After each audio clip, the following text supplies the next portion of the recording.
जल्दी चल। चल मेरे जैसे पैरों में मेहंदी। अरे आओ आओ आओ, स्वागत है। अरे भाई नाम में ही नया है। और मैं पूछता हूँ किसकी इतनी क्या जल्दी आज भी ये गाय का दूध निकालने की रसद करनी। हाँ? एक बात पूछूं आपसे? आप पूछो। मैंने कभी पूछूं आपसे? आप पूछो। मैंने कभी आपको मैंने कभी आपको बताया कि आपको कैसे अकाउंट रखना है, किसके साथ रखना है, कितने पैसे घर है, कितना ब्याज से घूमेगा, कितना कभी नहीं।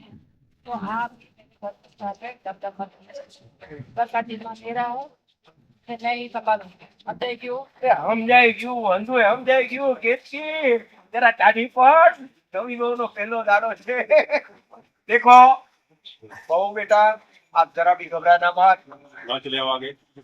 ये मामला ही ऐसा है मैं भी शुरू में बहुत घबराता था बुरा लगे। बाद में आदत पड़ गई काम करने की इन सभी को ऐसे ही आदत पड़ गई तुम्हें भी आदत पड़ गई तुम डरना मत छोटी बहू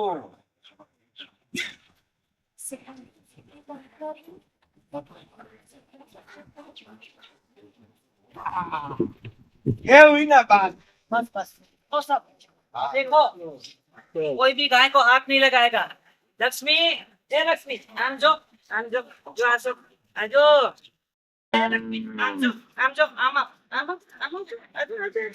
आजो યાની નવી બહુ આવી છે હો.